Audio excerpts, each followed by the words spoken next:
नमस्कार, आप देख रहे हैं अपना दिल्ली एनसीआर, मैं हूँ आपके साथ लक्षिता शर्मा। मैं हूँ इस वक़्त दिल्ली के द्वारका कोर्ट में, जहाँ हम आज बात करेंगे ललित भार्गव सर से। जी हाँ, 6 साल से ज़्यादा का सर को एक्सपीरियंस रहा है। वहीं दूसरी तरफ सर ने पटियाला कोर्ट, द्वारका कोर्ट और यहाँ तक कि 30 हज़ारी और रोहिणी कोर्ट तक में काम किया हुआ है और आगे भी चल के सर हम सबके लिए इंस्पिरेशन हैं और इंस्पिरेशन बने रहेंगे। आइए सर से जुड़ते हैं और बातचीत करते हैं लॉ के ऊपर कि 3 टॉपिक्स के ऊपर आज हम सर से बातचीत करेंगे और जानेंगे सर के पर्सनल थॉट्स, पर्सनल व्यूज़ और सर की जर्नी अब तक जो रही है उससे हमें क्या-क्या सीखने को मिलेगा और सर हमें क्या-क्या बताएँगे, आइए बातचीत करते हैं। Thank you for coming ma'am and thank you for taking the interview. मेरा नाम ललित भार्गव है। मैं पिछले काफ़ी वर्षों से इस कार्य में कार्यरत हूँ और मेरी जो प्रैक्टिस है वो सुप्रीम कोर्ट, हाई कोर्ट और डिस्ट्रिक्ट कोर्ट्स में है। क्लाइंट की जब अपेक्षा होती है दूसरी स्टेट में जाने की तो मैं वहाँ भी जाता हूँ। और लॉ में आने का जो मेरा कारण है वो है एक justice to the door steps के लिए, एक वर्ग है उसको जस्टिस दिलाने के लिए। क्योंकि क्या होता है कि दूर दराज के एरिया में लोग बागों को इस चीज़ की जानकारी नहीं होती कि उनके साथ कुछ गलत होता है तो उनको क्या करना चाहिए। मेरे को इसमें एक रुचि आई तो मैं फिर इस प्रोफेशन से जुड़ा और मैं साथ साथ उनको टाइम टू टाइम उनको इस बारे में बताता रहता हूँ, ज्ञात कराता रहता हूँ। इसके लिए मेरे को अवार्ड भी मिला है। तो मैं यही कहना चाहूँगा कि सर जैसे अभी हमने आपके अचीवमेंट्स की बात की और प्लस आप ऑल ओवर इंडिया में भी काफ़ी ज़्यादा अभी कार्यरत हैं और 6 साल से ऊपर हो गया आपको काम करते हुए और सर इट्स अ ऑनर हमारे चैनल के लिए कि आप जुड़े। सर अभी मुझको आपसे 3 मुद्दों के ऊपर बातचीत करनी है। फर्स्ट टॉपिक तो हमारा डोमेस्टिक वायलेंस रहेगा। सर आपके खुद के पर्सनल थॉट्स क्या हैं डोमेस्टिक वायलेंस को लेके जब आपके पास केसेज़ आते हैं? देखिए मैम, डोमेस्टिक वायलेंस एक दिया गया है, एक हथियार दिया गया है, इसको हम ये कह सकेंगे लेडीज को, एक महिला को, कि वो अपने उनके साथ कुछ गलत होता है तो उसके लिए वो अपना केस फाइल कर सकती हैं। उनको बताया गया है कि आप अपने राइट के लिए लड़ सकती हैं। उनके साथ जो भी दुर्व्यवहार होता है मेल की तरफ से, तो आप उसके लिए कोर्ट का दरवाजा खटखटा सकती हैं। चाहे वो किसी से भी रिलेटेड हो, चाहे वो फिजिकल अब्यूज हो, सोशल अब्यूज हो, साइकोलॉजिकल अब्यूज हो, तो उसमें आप कोर्ट को अप्रोच कर सकती हैं ताकि आपको न्याय मिल सके। ललित सर अभी मेरा खुद का पर्सनल क्वेश्चन है एक, जैसे डोमेस्टिक वायलेंस किया जाता है, आजकल की जो लड़कियाँ हैं, जो एजुकेटेड हैं काफ़ी ज़्यादा, जो अवेयर हैं, पहले के टाइम पे लेडीज़ इतना अवेयर नहीं थी लॉ को लेके, आजकल के टाइम पे लॉ का गलत इस्तेमाल भी काफ़ी ज़्यादा किया जाता है। इसके ऊपर क्या कहना चाहेंगे? कोई झूठा केस या फिर कोई ऐसा केस जिसने आपको बहुत ज़्यादा प्रभावित किया हो अंदर से? देखिए मैम, ये कहना गलत नहीं होगा कि इसका मिसयूज़ हो रहा है, पर इसमें उनके लिए भी एक डिफेंस होता है कि जिनके साथ सही हुआ है। आप उनके लिए भी आजकल की जो लोग बागों के अंदर थॉट प्रोसेस है, वो ये है कि सभी गलत हैं। ऐसा नहीं है, सभी गलत नहीं होती, कुछ गलत होते हैं, पर हमको एक कानून दिया गया है, लेडीज़ को एक कानून दिया गया है कि आप अपने राइट के लिए फाइट कर सकती हैं। तो मेरे पास ऐसे केसेस आए हैं जिसमें लेडीज ने झूठा केस भी फाइल किया और न्याय न्याय जो उसने लेने की कोशिश करी या जो उसने केस फाइल करा उसमें उसको हार भी मिली। ऐसा नहीं है, मेल भी सही होते हैं, पर उनको एक कह सकते हैं कि उनके परिवार को बचाने के लिए उसको भी एक न्याय का, कानून का साथ लेना पड़ता है, उसमें जाना पड़ता है। सर डोमेस्टिक वायलेंस की बात की जा रही है तो आप जब आपके पास कोई क्लाइंट आती है और काफ़ी ज़्यादा आप इमोशनली भावनात्मक जुड़ते भी हैं अगर हम किसी की फ़ाइल वग़ैरह पढ़ते हैं। सर क्या कहना चाहेंगे इस पे आपके ऊपर कितना ज़्यादा इफ़ेक्ट पड़ता है इन सब चीज़ों का? देखिए मैम, इसमें जिनके साथ सही में क्रुएल्टी हो रही होती है तो उसमें एक इमोशनल अटैचमेंट हो जाती है कि हाँ, ये हुआ, आपके साथ गलत हुआ। पर हमारी कोशिश ये होती है पहले उसको मीडिएशन के थ्रू या अपने चैम्बर में बुला के हम उसको एक काउंसलिंग करके कोशिश करते हैं कि वो केस फाइल ना करे, या मेल की तरफ से होता है तो हम उसको कोशिश करते हैं कि आप बैठ के सेटल कर लीजिए, क्योंकि इसमें मैम चैलेंजेस तब आते हैं ज़्यादा जब दोनों का बच्चा हो रहा होता है, चाइल्ड हो गया होता है, तो उसके ऊपर उसकी लाइफ के ऊपर सबसे ज़्यादा इम्पैक्ट आता है। हस्बैंड वाइफ को इतना इम्पैक्ट नहीं पड़ेगा, जो मेरा थॉट प्रोसेस है। बच्चे के ऊपर ज़्यादा इम्पैक्ट पड़ेगा अगर उनके माँ बाप साथ नहीं रहे तो भविष्य में उसको बहुत चैलेंजेस फेस करने पड़ेंगे, जो उसके भविष्य के लिए घातक भी साबित हो सकता है। सर जैसे अभी फैक्ट्स की बात की जाए तो डोमेस्टिक वायलेंस में किस प्रकार के फैक्ट्स देखे जाते हैं? डोमेस्टिक वायलेंस में मैम फैक्ट्स देखे जाते हैं, जो आप जो भी केस कंप्लेंट फाइल करता है उसने क्या एविडेंसेस दिए हैं, क्या उसने पुलिस कंप्लेंट करी है, और सही में उसके साथ वो अत्याचार हुआ है या नहीं हुआ है। तो सर इसमें क्या मतलब पूरा मेडिकल जाँच भी होती है इन सब केसेस में? मैम डोमेस्टिक वायलेंस में नहीं होती, वो 498 ए का केस होता है, उसके अंदर होती है। डोमेस्टिक वायलेंस में she can file the document कि मेरे साथ ये चीज़ हुई है and I am the aggrieved person. तो आपके हिसाब से जो ये अधिनियम बनाए गए हैं डोमेस्टिक वायलेंस के इसमें कुछ चेंजेस होने की ज़रूरत है कि और ज़्यादा अपडेट होने की लॉ को ज़रूरत है अभी? इसमें अपडेट होने के अलावा मैम इसमें एक ये हो सकता है कि अवेयरनेस ज़्यादा क्रिएट करी जाए, मीडिएशन ज़्यादा कराया जाए, सो दैट कि किसी के घर को, किसी के परिवार को बचाया जा सके। जी। और सर जैसे डोमेस्टिक वायलेंस में सिर्फ़ गर्ल्स को तो इमोशनली ब्रेकडाउन होता ही है, बट जो कई बार मेन होते हैं, मेन के ऊपर गलत आरोप लगा दिया जाता है, उनको अपने जॉब से निकाल दिया जाता है, उनके जो पर्सनल जो चीज़ें होती हैं, जो रेपुटेशन होती है, वो तक ख़त्म हो जाती है। उसको कैसे आपके हिसाब से मेंटेन करना चाहिए या कैसे ठीक किया जा सकता है? उसको मैम काउंसलिंग के थ्रू सुधारा जा सकता है। ज़रूरी नहीं है जॉब से जाए, वो जॉब से तब जाएगा जब वो 49 इसमें एक 498 ए भी होता है, that is also the weapon given to the lady. उसमें अगर उसको कन्विक्शन हो जाती है, तब चांसेस होते हैं कि वो जॉब से निकाला जा सके। तो सर वापस जॉब तो दे दी जाती है ना अगर लड़का इनोसेंट है, लड़का innocent ma'am that totally depends on the cruelty which he has done. वो तभी पता चलेगा जब पूरा ट्रायल प्रोसेस चलता है कि कितना उसके साथ, लेडी के साथ अत्याचार हुआ है, कितना गलत है, कितना सही है। जी। और सर एक और चीज़ पूछनी थी जैसे अगर लड़की गलत निकलती है, तो उसके ऊपर क्या चार्जेस लगते हैं? क्योंकि आजकल के टाइम पे लॉ का बहुत गलत यूज़ हो रहा है। लड़की अगर गलत करती है तो मैम इसमें लड़के के पास भी राइट्स हैं और लड़के के परिवार के पास भी राइट्स हैं। अगर उनको गलत फंसाया गया है तो they can file the defamation case. तो उसमें जो भी फैक्ट सामने आएंगे ट्रायल के होने के बाद, तो उसके अकॉर्डिंग उसको सजा मिलती है। सर जेल भी भेजी जा सकती है अगर लड़के के परिवार वाले बोलें? डिपेंड्स कि उसने कितना हीनियस एलिगेशन लगाए हैं और वो कितने झूठे साबित होते हैं।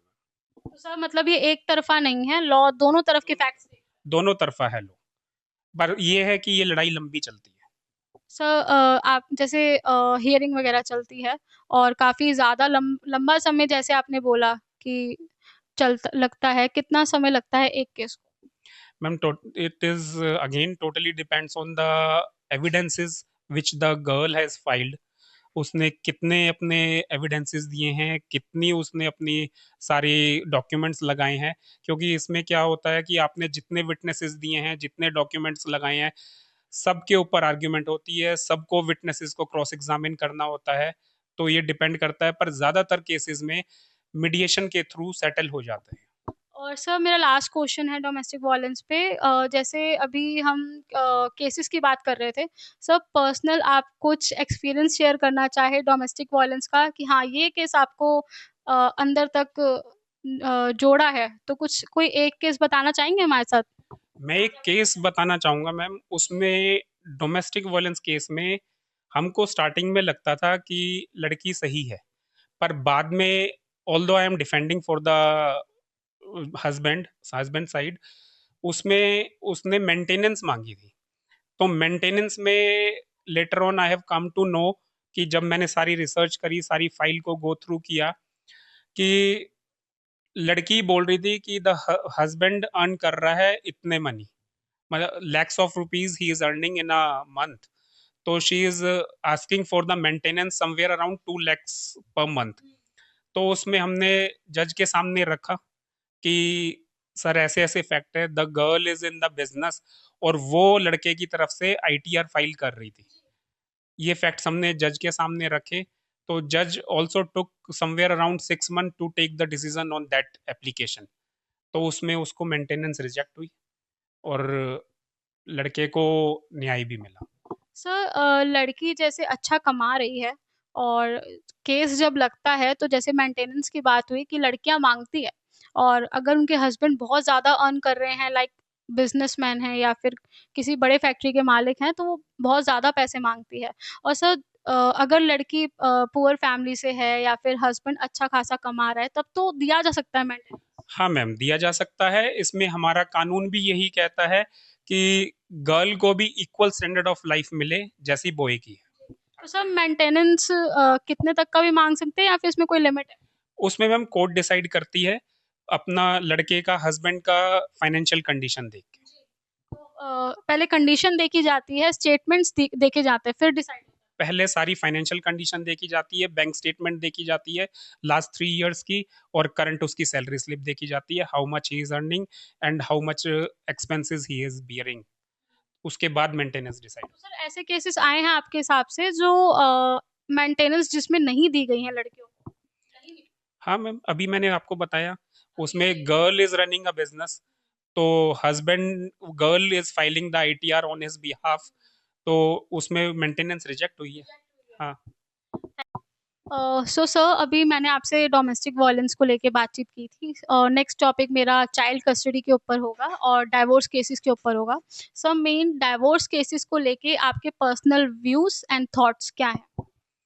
डाइवोर्स केसेस को लेके पर्सनल थॉट और व्यूज में मेरे ये हैं कि दोनों को, हस्बैंड को और वाइफ को, मैं ये नहीं कहता कि एक जने को, दोनों को ही बैठ के बात करनी चाहिए, एक दूसरे को समझना चाहिए, क्योंकि ये एक बहुत हार्ड स्टेप होता है कि आप जब ले लेते, ये डिसीजन ले लेते हैं कि मेरे को लिटिगेशन फाइल करनी है, तो एक ये बहुत टफ डिसीजन हो जाता है, क्योंकि एक बार लिटिगेशन फाइल करने के बाद दोनों के अंदर काफी ज्यादा डिफरेंसेस क्रिएट हो जाते हैं कि वापस आपस में साथ रहें या ना रहें। तो एक ये गलत डिसीजन होता है कि एकदम में आप सीधा ही लिटिगेशन में चले जाएं। सर जैसे आप भी बहुत टाइम से इस प्रोफेशन में हैं, और सर कोई ऐसा केस आया है जिसमें एक मर्द आया हो या एक आदमी आया हो आपके पास गुहार लगाने के लिए कि सर मैं डाइवोर्स केस नहीं चाहता, मेरी वाइफ चाहती है और उनका एक बच्चा भी है जो पिता के साथ रहना चाहता हो और पिता मजबूर हो, कुछ ऐसे कोई केसेस के बारे में बताना चाहेंगे? इस केसेस के बारे में मैं यही बताना चाहूँगा कि अगर ऐसे केसेस जो मेरे पास आते हैं, मैं उसमें कोशिश करता हूँ पहले कि उसको बोलूँ, हस्बैंड को बोलूँ कि अपनी वाइफ को बुलाएं, अगर बैठ के बात कर सकते हैं, साथ में रह सकते हैं, कोई भी हल निकाल के, कि सपोज वो अपने, उसके लड़के के माता पिता के साथ नहीं रह सकती या एडजस्ट नहीं कर पा रही, तो उस चीज़ का एक मीडिएट करके उसका रास्ता निकाला निकाला जाए कि दोनों साथ रह सकें। हाँ, रीज़न के बारे में ही पूछा जाता है कि क्या कारण रहा, किस कारणवश से ये स्थिति पैदा हुई। तो उस चीज़ के लिए पूछा जाता है और उस चीज़ का हल भी निकालने की कोशिश करते हैं कि दोनों साथ मिल के रहें, ताकि आगे बच्चे के फ्यूचर पे, भविष्य पे कोई प्रभाव ना पड़े। सर एलिमनी को लेके क्या कहना है आपका? आजकल एलिमनी काफ़ी ज़्यादा ली जा रही है। इनफैक्ट इसको अब तो लड़कियाँ बिज़नेस कह रही हैं एक तरीके का कि लड़कियाँ शादी करती हैं अमीर लड़के से, 1-2 महीने साथ रहती हैं, मन भर जाता है या फिर उन्हें लगता है कि हाँ, लड़का बहुत पैसे वाला है। इस लड़के को पूरा एक तरीके से लूट लिया जाता है और काफ़ी ज़्यादा एलिमनी की डिमांड की जाती है। कई बार लड़कियों को मिल जाती है, कई बार नहीं मिलती है। बट आधे केसेज़ में जहाँ तक मैंने पर्सनली देखा है कि मिल जाती हैं। लड़कियाँ कई आरोप भी लगा देती हैं। इसके ऊपर क्या कहना चाहेंगे आप? इसमें कहना चाहूँगा मैम, एलिमनी एक तो ऐसे डिसाइड नहीं होती, कोर्ट सबसे पहले एलिमनी डिसाइड करने के लिए देखता है कि हस्बैंड की क्या अर्निंग है, वाइफ की क्या अर्निंग है, उसके बाद ही कोर्ट डिसीजन लेती है, तभी उसको एलिमनी मिलती है।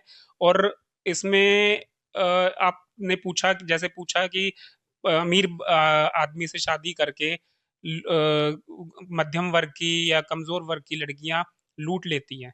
ऐसे केसेस आते हैं मैम, पर ऐसा हर केसेस में नहीं होता। सारे केसेस झूठे नहीं होते। कुछ केसेस होते हैं जिसमें ये चीज होती है। होती भावनात्मक रूप से कि सर कैसे कहना चाहेंगे? क्योंकि जैसे भी मैंने बात की कि अगर कोई आपके पास आता है कि गुहार लगाता है आपसे कि ये केस नहीं होना चाहिए या तो मैं नहीं जाना चाहता कोर्ट में। कई लोग होते हैं कि अपनी इज़्ज़त बचाने के लिए भी कई लड़के होते हैं जो मध्यम वर्ग के होते हैं, जो नहीं चाहते या अपनी वाइफ़ के साथ ही रहना चाहते हैं। उसमें आपका क्या सॉल्यूशन रहता है? या तो आप दोनों को बिठा के बातचीत करते हैं अच्छे से या फिर सिर्फ़ मतलब आश्वासन दिया जाता है या कैसे हैंडल करते हैं आप पर्सनली? उन केसेस को ऐसे हैंडल करते हैं मैम, पहले हम कोशिश करते हैं, पहले तो पूरी बात जानने की कोशिश करते हैं कि क्या हुआ और क्या क्या कहाँ कमी रही। उसके बाद हम लड़के से पूछते हैं कि अगर आप यहाँ पर ला सको, हमारे चैम्बर में ला सको, हम बैठ के बात कर सके, तो इट्स वेल एंड गुड। अगर नहीं आती तो उसके अंदर भी आदमी को एक केस फाइल करने का राइट है सेक्शन 9 के अंडर, कि उसके अंदर वो वाइफ को केस फाइल करके अपने साथ रहने की, अपने पास बुलाने की एप्लीकेशन लगाता है कोर्ट में, केस फाइल करता है। सर ये तब किया जाता है जब एक तरफ़ा डिवोर्स हो रहा हो, मतलब सिर्फ़ एक जना चाहता है, दूसरा नहीं चाहता। ये तब किया जाता है? ये तब होता है जब लड़की घर से चली जाती है और लड़का साथ रहना चाहता हो, तब होता है ये। तब होता है। और सर चाइल्ड कस्टडी के ऊपर मुझे बातचीत करनी थी। जॉइंट कस्टडी जो होती है उसके ऊपर क्या कहना है? कैसे दी जाती है? क्या हमारे लॉज़ हैं इसके ऊपर? इसके बारे में बताइए। चाइल्ड कस्टडी मैम डिपेंड करती है कि बच्चे का कंफर्ट जोन, बच्चे की विलिंगनेस और financial condition of the parents, कि उसकी फ्यूचर अपब्रिंगिंग्स के लिए, उसके भविष्य के लिए कौन बेहतर सुविधा उसको दे सकता है, क्योंकि इसमें चाइल्ड के, बच्चे के फ्यूचर का सवाल है। और जॉइंट कस्टडी की बात रही ये है कि मैम, जैसे अगर दोनों के साथ बच्चे को रहना है बट पेरेंट्स साथ में नहीं रहना चाहते, तो उसमें कोर्ट डिसाइड करती है कि आपको इतने दिन हस्बैंड के साथ रहना है, फादर के साथ रहना है, इतने दिन मदर के साथ रहना है। सर भावनात्मक रूप से बात की जाए तो बच्चे के ऊपर कितना इफ़ेक्ट पड़ता है? कोई आपने ऐसा केस देखा है जिसमें आपको लग रहा हो कि हाँ, ये बच्चा ज़्यादा परेशान हो रहा है, माँ-बाप उतने परेशान नहीं होते जितना बच्चा इफ़ेक्ट होता है मेंटली मतलब मेंटली डिस्टर्ब्ड हो जाते हैं बच्चे कहीं, परेशान हो जाते हैं, बच्चों को काउंसलिंग तक की ज़रूरत पड़ जाती है। इतना बुरा हाल हो जाता है, इसके ऊपर क्या कहना चाहिए? ऐसे केसेस में मैंने देखे हैं। ऐसे केसेस में सबसे ज़्यादा जो प्रभाव पड़ता है, वो बच्चे के ऊपर ही पड़ता है, क्योंकि उसमें उसका भविष्य का सवाल है। हमेशा माँ और बाप का नाम जो उसके डॉक्यूमेंट्स में लिखा जाएगा, वो बायोलॉजिकल फादर और मदर का ही लिखा जाएगा। इसमें माता-पिता तो दोनों डाइवोर्स लेके अलग हो जाते हैं, इसमें सबसे ज़्यादा प्रभाव बच्चे के ऊपर ही आएगा। सर मेरा पर्सनल एक क्वेश्चन है आपसे।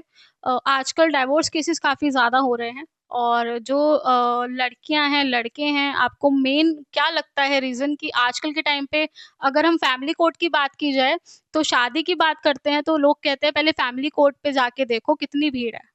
तो इसके ऊपर क्या थॉट्स हैं आपके? क्योंकि आजकल डाइवोर्स केसेस हर छोटी-छोटी बात पे हो रहे हैं। पहले के टाइम पे इतना कोई अवेयर नहीं था।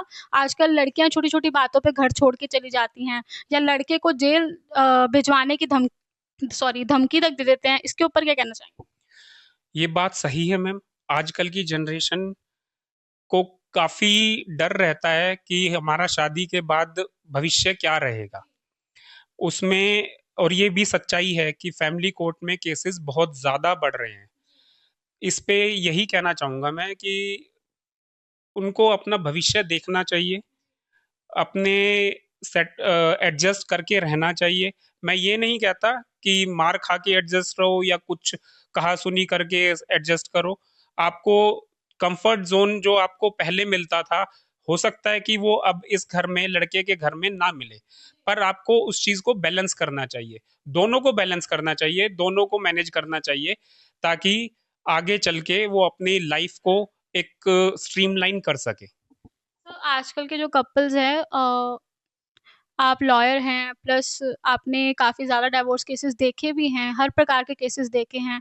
सर कोई छोटी-सी एडवाइस देना चाहेंगे ताकि कपल्स को थोड़ा लगे कि हाँ, डाइवोर्स ही सिर्फ़ एक सॉल्यूशन नहीं होता। इसके ऊपर क्या कहना चाहेंगे? इस पे मैम मैं एक यही एडवाइस देना चाहूँगा कि दोनों को साथ रहना चाहिए, दोनों को एक दूसरे की बातें समझनी चाहिए, दोनों को एक दूसरों की बातों के साथ-साथ पेरेंट्स को भी समझना चाहिए, दोनों की साइड के फैमिली पेरेंट्स को भी समझना चाहिए कि हाँ, कि ये सही है, ये गलत है और दोनों को समझाना भी चाहिए। और ये कोई गुड्डे-गुड़िया का खेल नहीं है कि आपने आज शादी करी और कल डाइवोर्स ले लिया। इसके साथ बहुत सारी पूरी दोनों साइड की फैमिलीज़ की सोशल सोशल एंड इमोशनल और फाइनेंशियल अटैचमेंट्स भी जुड़ी होती हैं।